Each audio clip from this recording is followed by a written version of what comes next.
Hey everybody, it's Josh. Trying to get a video in today. Going to see my family. Leaving Thursday. Takes me a couple days to get up to Pennsylvania because my back is always jacked up, but always in pain. It seems like one tragedy after another, doesn't it? It's like a never-ending wheel of tragedy and pain and suffering. And I understand that this is the age, we all have that age. Usually it becomes a middle age, anywhere from the 30s to 50s on average, where our parents start to get frail and weak and sick and start dying off. And that is enough in itself to break us. But then you add on all of the other more, existential issues that we battle. Like now we are elevated to the elders of the family. And maybe we're not ready for that responsibility. Often we aren't. We have to worry about our own mortality then. We're staring it straight in the face. We see the people who, if you had bad parents or good parents like me,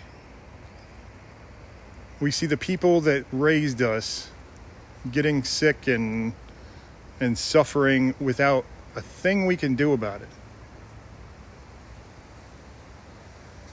And it's heartbreaking. It really is. That is why middle age is, if you look at the happiness chart of the study of happiness over age, that is why middle age is rock bottom. That is why you have midlife crisis, where they always used to joke about the people going out and buying a sports car or doing something to try to hold on just any little grasp of that carefree, responsibility-free not childhood, but young adulthood. Or even really in our teens to 20s and, sometimes our early 30s. For me, my disability happened, my back problems happened when I was 30, so yeah, the early 20s were kind of the last hurrah for me. But I packed as much living as I could into those days. And by living, I meant by the standards of old, the standards I used to have. I used to think going out and partying and just anything to have a good time. I'm going to turn here so the sun's not glaring at me. Anything to have a good time was all that mattered. Because when you're young, you don't know. When you're young, of course you think this life is about just having a positive experience and just, getting wasted and hanging out with friends and jumping off a cliff into the water, riding roller coasters and every single thing that when you're a kid to a young adult, it just seems like that's what life is. That's what living is. There's nothing freer, it seems like. So why would you not pursue that? How would you not be happy with that for the rest of your life? But oh, how the tides turn, don't they? All those substances and little things like gambling and sex and all that stuff. The stuff you were abusing because you were like, let's just get as much of it as we can because it's going to feel so good and nothing's better in life. This is heaven on earth. Taking this pill will make me feel like I'm in heaven. So why not feel like that all the time? That's called a deal with the devil. I've mentioned it before. And one thing I mentioned in one of my videos, and I really do believe it, that we sign this deal with the devil when we start looking for these dopamine hits, these quick releases, these little simple pleasures, not the simple pleasures, these pleasures in life that seem almost too good to be true. We sign a deal with the devil. We don't know we're doing that.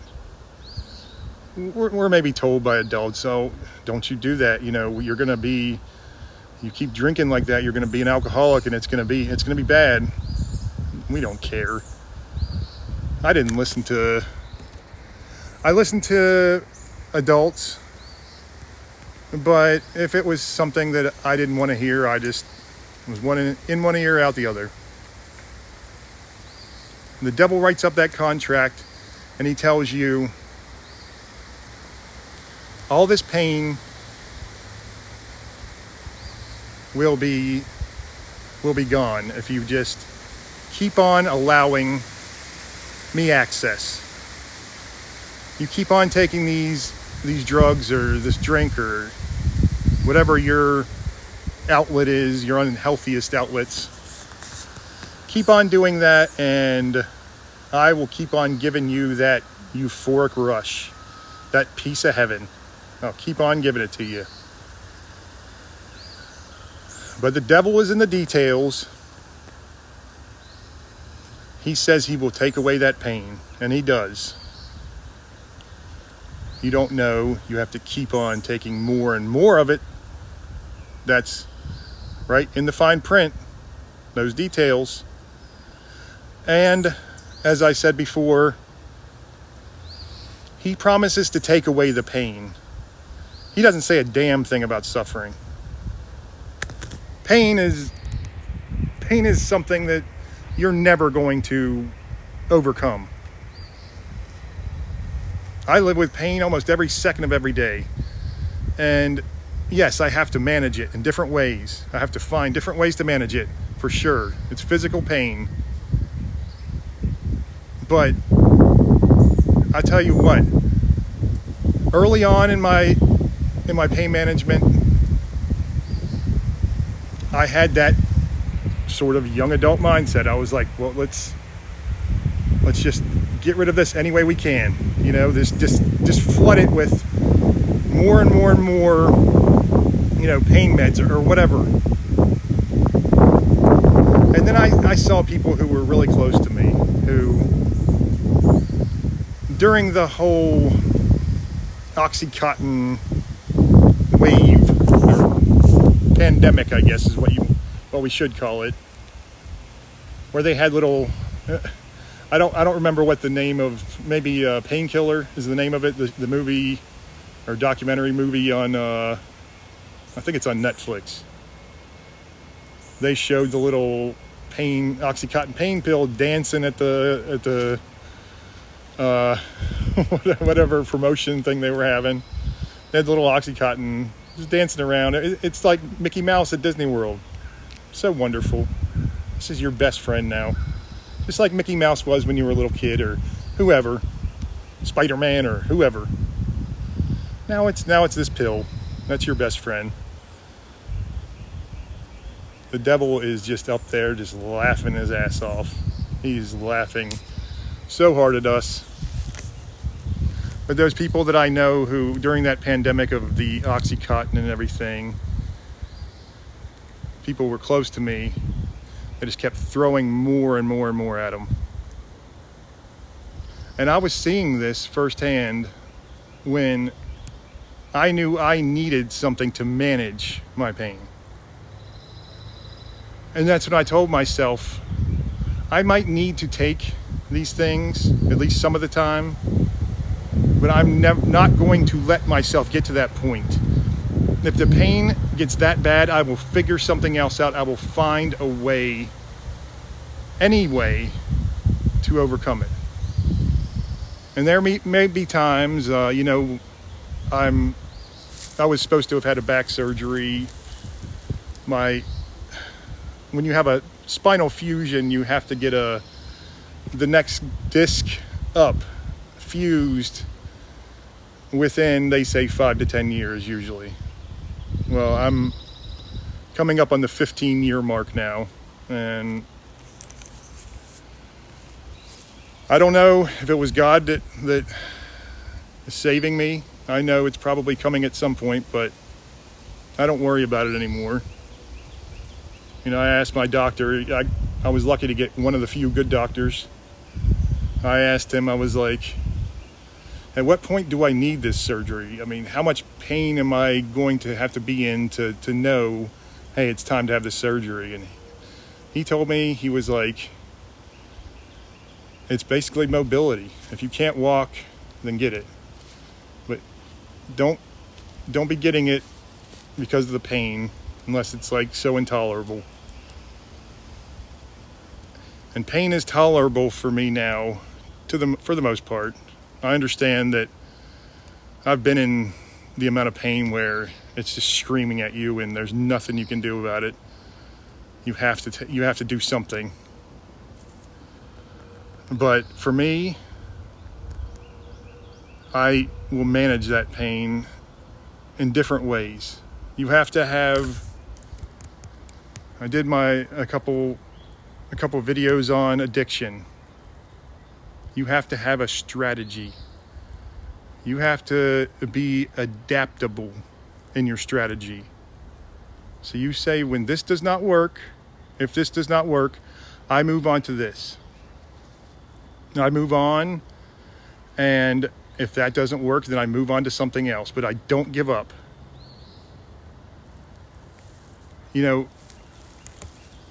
When you are trying to relieve, when you're trying to escape mental or spiritual pain with substances or some kind of risky behavior, that is when that behavior is a deal with the devil. It really is. If you take substances the way that you're supposed to, you have a physical pain, or even in some cases a mental. Okay, there's exceptions to everything. If you need to take certain substances to alter your mind to where you can actually function during the day or night or whenever you're in that awful pain that barely letting you move, that is the right way to do it. But there is such a thin line, and there is such an easy slip into the right way to the wrong way. And oftentimes we don't even see it. We may have that thought in the back of our mind, sure. But usually you're just addicted, and you were already too far gone, because then it's going to be a whole new battle, a whole new war. You have to fight battle after battle after battle, and you have to win at least small victories. You have to say, okay, today I'm going, and only you know what is right for you. You say, today I'm going to not drink in the morning or not drink in the afternoon like I usually do. And I'm just going to, if I need to, drink in the evening. If I can not do that too, that's amazing. But don't you pressure yourself into putting it all in at once. Let's say you're coming off some kind of, the barbiturates or something. You can't stop those cold turkey because you could die. I know a girl who had a seizure. I know a few people who've had seizures coming off of alcohol and barbiturates. I think it's barbiturates. The Klonopin, is that what it is? I don't know. There's so many damn drugs out there. You have to strategize. You have to take into consideration every single thing. And maybe you have some sort of behavior that's like kind of obsessive. I get that quite a bit. I'm very I think I call it laser focused, but it really gets obsessive at some points. I get into a song and I listen to it over and over and over again, just soaking up like what meaning can I get out of the song, or it's just telling me such a great story. It's such a great tune. I've been listening to Redemption Song by Bob Marley and Jack Straw by Grateful Dead and Battle of Evermore by Led Zeppelin. Those are three that I've been just on repeat. And I have different songs that I get into and I'm just obsessed with. Well, this is the kind of behavior you can use to your advantage. You have this laser focus, right? And you put it all in the wrong places. Take that laser focus and put it into strategies to overcome your addiction. Have it be your new obsession. Be like, I'm going to win these small battles. I'm going to learn from trial and error. I'm going to come at this with a level head instead of just a position of weakness where I just can't do it. I surrender. The alcohol is just too much for me. I just surrender. It got me because right now I can tell you in my life, and I don't want to complain because I am deeply, deeply happy person right now. I say happy, maybe I should say joyful. Because it's hard to stay happy when all these things are going on. I have both of my parents in poor health. They finally, and thank you all for the prayers and the thoughts. And my father did get released from the hospital, but now my sister's saying he's just not doing great again. He's just laying on the bed, and they've released him so many times before they should have. And I don't want to get into doctors and hospitals these days and how much they've just regressed into just sometimes it's just better to deal with it, do whatever without them. I understand we have to have them for emergencies, but my God, do no harm is definitely not the motto anymore. Then we have other members of my family. My wife's side of the family, not doing great. People we're very close with, probably, maybe not long. I pray that they do have long. The woman, she is one of the toughest women I know. She just hung on. She has cystic fibrosis. She lives the unhealthiest lifestyle. Smoking, eating nothing but junk food, and she's lived double the age of what people with cystic fibrosis live. She's in her 60s.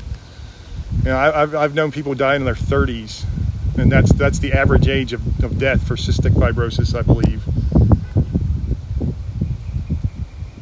She's suffering right now. We're always broke. That's just something that we live with. But, both of our cars are, I've got to figure out which vehicle to take to Pennsylvania. Is it going to be an old 2002 Highlander, or is it going to be a 2010 CRV that burns oil more than we bought it thinking, oh, this is a great vehicle, it's going to do great. I was burning a gallon of oil or a quart of oil every couple thousand miles. My wife's stressed out about it. Everybody got doctor's appointments left and right, got pain all the time. What is there to be happy about? Why are you so happy? You're just like that village idiot walking around with a smile on your face as the world burns. No, that's not what it is at all. I understand the darkness that tries to take control of us in this world. I have seen glimpses of the afterlife. I know God's grace. The song, I've been thinking a lot about this too. The song Amazing Grace, how sweet the sound that saved a wretch like me. That is one of the most powerful lines of any song ever written. I was lost and now I'm found. I mean, that whole verse is just blind, now I see. It is incredible what you can overcome when you have hope and you have God on your side and He gives you the Holy Spirit. And I know all of you out there that just are struggling with faith. You may not be a Christian, or you may just be an atheist, and you think, oh, well, here goes this idiot again. Here goes this garbage again about the divine and all those, what do they call it, spaghetti monsters in the sky, or what? They're so condescending because they are lost. Some of them have just accepted they're going to live in darkness and just, they don't care. They don't think there's any kind of consequence to their actions. They don't think there's a reason for morals either. Without God, morals would be nothing. If you have a godless society, then every individual makes their own morals. And every individual, including the crazy ones, you take like I don't even know if I'm allowed to say his name on here, the leader of Germany in the 1930s. He had syphilis, and it made him, I don't know how long he had it. I don't know if he had it the whole time he was being an evil maniac, or if he just got it during that. I don't know. Most likely he had it long before. So, are that deranged maniac's morals what's right? According to atheists it is. Why wouldn't it be? He got Germany to go along with it. He got all their allies to go along with it, all the Axis powers to go along with it. So why aren't his morals the right ones? Why would the divine morals be what the ideal, the standard is, if there's no God? Because we created that spaghetti monster in the sky, and we just, that spaghetti monster just created those morals. It is so. Those of you who don't believe in God, I get it. It's hard to believe in anything that you can't see. Sure, we might have circumstantial evidence all around us. I mean, these trees all around me, these birds chirping all around me, my consciousness that's able to actually ponder the idea of the deeper meanings in life, all circumstantial evidence and pointing to there has to be a God.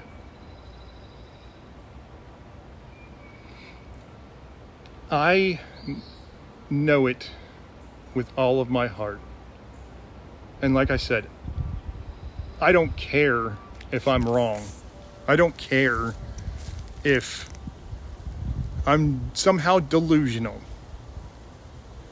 Because if I am delusional, that means I deluded myself into, within the span of a couple hours, going from the saddest, most broken, unhappiest man alive to the complete opposite. Someone who's full of joy. Someone who feels like the wealthiest person alive. So I deluded myself into that. Works for me.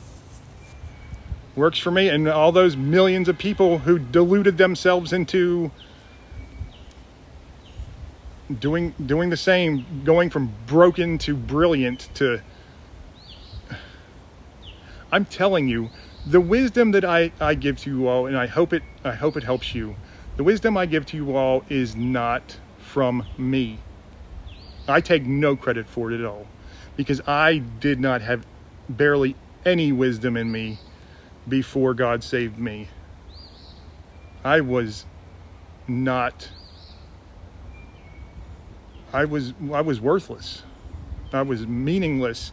I was nothing.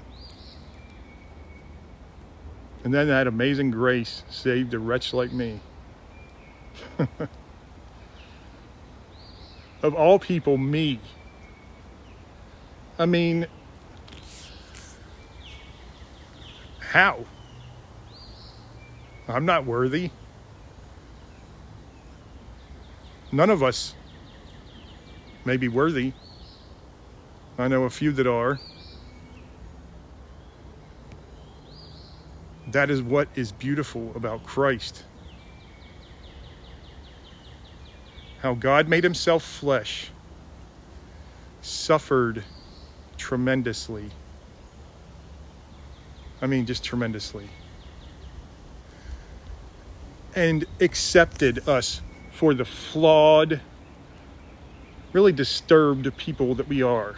Because that's what human nature is. It's evil. When left to its own devices, it's evil. If not guided by God, it's evil. And I'm so sick of hearing, oh, Christianity, so many wars have been waged in the name of Jesus. No, they've been waged in the disguise, the veil of saying we are Christians. They are not Christians. A Christian does not wage a war of anything but peace and love. If you all get a chance and you're really kind of interested in this stuff, and the power of hope, go research the Rat Hope Experiment. And it's been so long, and there's also research I think it's Rat Utopia experiments. The Rat Hope Experiment, and I'm going to probably butcher it, but from what I remember, they put these rats in a barrel filled with water, and they watched them swim, and they swam for about 15-20 minutes, and then they just gave up and died. They're like, there ain't no hope. They tried to claw out the side. They just push them down. Like, there's no hope at all. They just gave up and stopped swimming. So the next batch of rats they experimented on, they put them in the barrel. The rats started swimming. And then as soon as they saw they were starting to give up, they scooped them out of there, dried them off, gave them rest and food and everything. And then the next day, they put them back in the barrel. And they swam and they swam and they swam for hours and hours and hours. It was so long, they just kept going and going and going until their little rat bodies could not go anymore. I think they went for days, some of them. That just shows you what hope does to a rat. What do you think hope will do for you? Someone with a higher consciousness who understands. But also that higher consciousness works against you, because that higher consciousness tells you, your ego tells you, there's no hope here. Even when there is. there always is with God. You might not be able to be the type of person to bring yourself to believe that, and I feel so sorry for you if you can't. But there is such power and hope. And I went to the Rat Utopia thing was I was just reminded about this. So they gave, they had two little sets of rats for the study. One set of rats was just given, meager rations of food and water, and they had to actually work to get them. They had to work to get everything they had, and it was very little even when they did get it. And then they studied a thing of rats where they gave them everything they wanted. They built them a beautiful little rat village. They had all the food and water they ever wanted. It never ran out. It was always there. Overabundance. Which rats do you think did better? The rats that were in the Utopia experiment and got everything they wanted, they degraded into a culture of materialistic garbage, just like we are in today. Just like this collapsing place that used to be so, there was always problems, I know. But now that there aren't as many problems, we create them. We create those own problems because we have to have that. But the rats they had the beautiful rats, and they would groom themselves all day long, and then they had the, just they started fighting with each other just for no reason because they didn't need to fight. They had plenty. Everybody had plenty. So then they took a rat from that Utopia mess after it had already degraded into madness, and they put him in with the rats that were struggling and the rats that had to work for their food. You know what happened? He infected all of them too. Almost every single rat in that place. I don't remember the details of the study. I remember the basics of the study. I'm horrible with details all the time. But you guys should look that up if you're curious as to how. Maybe that's all we are, is just an experiment. And if we are, well then, you deciding, I'm just not going to play. No choice is a choice, my friend. If you're going to play, you might as well do it where you can get hope from it, where you can find joy and peace. Sure, we could all be being tricked. Anything is possible. I know in my heart that God is real, that Christ is real, and the power that they have is eternal and endless. But if I guess I could be wrong. And if so, oh well, I guess I'm playing the game the way that works best for me. And you know what? If it's a game, you might as well do that too, because I'm telling you, it's a lot better than the suffering you're going to do nonstop. I say it over and over, and I mean it. I've had endless pain since God saved me, endless. But I have not suffered for 1 second since. I have not suffered physical pain, even though I'm in physical agony sometimes.